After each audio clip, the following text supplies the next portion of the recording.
નજર કરી લઈએ આજે ક્રેડિટ એક્સિસ ગ્રામીણ પર. આજે આ કાઉન્ટરમાં આપણને સારું એવું સેલિંગ જોવા મળ્યું છે. ના 2-3 રીઝન છે. ઓલરેડી આ કાઉન્ટરમાં આપણને પહેલેથી જ એક દબાણ જોવા મળ્યું છે. રિઝલ્ટ્સ ખરાબ આવ્યા છે, ડિમાન્ડ્સ ઓછી છે, ગ્રામીણ ડિમાન્ડ્સ છે ત્યાં પણ ક્યાંક ને ક્યાંક એક તકલીફ આપણને આવતી જોવા મળી છે. ખાસ કરીને કંપનીના જે ક્રેડિટ ગુણવત્તા છે તેના પર પણ ઘણા બધા ક્વેશ્ચન માર્ક્સ આપણે જોયા હતા.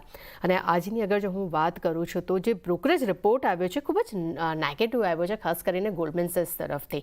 તો ક્રેડિટ એક્સિસ ગ્રામીણ માટે આપનો શું મત બની રહ્યો છે?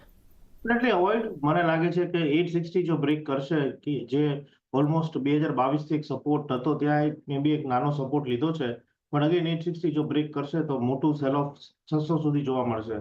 તો 860 સ્ટોપ લોસ થી એક્ઝિસ્ટિંગ પોઝિશન હોલ્ડ કરો, ફ્રેશ બાયની બિલકુલ સલાહ નથી. તો એગ્રેટ પ્રોસેસ માટે નવા કોઈ પણ પોઝિશન્સ લેવાની સલાહ અત્યારે કુશ તરફથી નથી આપણને. ત્યારબાદ નજર કરીએ પૂરા મેટલ સેક્ટર્સ પર. કુશ આપણે જોઈ રહ્યા છે કે definitely metal sectors news base પર ચાલનારું એક પૂરું સેક્ટર છે, પણ અત્યારે આપણે જોઈ રહ્યા છીએ કે ઘણા સમયથી આપણને સારી એવી અપ એન્ડ ડાઉન્સ જોવા મળી છે. તો આ લેવલ્સ પર મેટલ સેક્ટર્સ તમને ખાસ કેવી રીતે લાગી રહ્યું છે? અને વેદાંતા એટલા માટે ફોકસમાં છે કારણ કે વેદાંતામાં આપણે જોયા છે કે તેમને નવા કરાર કર્યા છે, નવું રોકાણ પણ તેઓ કરી રહ્યા છે અને આવનારા સમયમાં તેમના બિઝનેસની અને રેવન્યુ પર તેની આપણને એક સારી પોઝિટિવ અસર જોવા મળી શકે છે. આજના દિવસમાં ડેફિનેટલી આ કાઉન્ટર અત્યારે નીચે છે.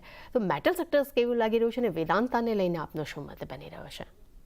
ડેફિનેટલી મેટલ સ્ટોક્સ મને વીક દેખાઈ રહ્યા છે. ચાઇના વિલ ગો થોડું વીકનેસમાં છે ઓલરેડી, અને metal stocks is related to China, તો મને લાગે છે થોડી ડાઉનસાઇડ રહેશે. So avoid metal Stokes.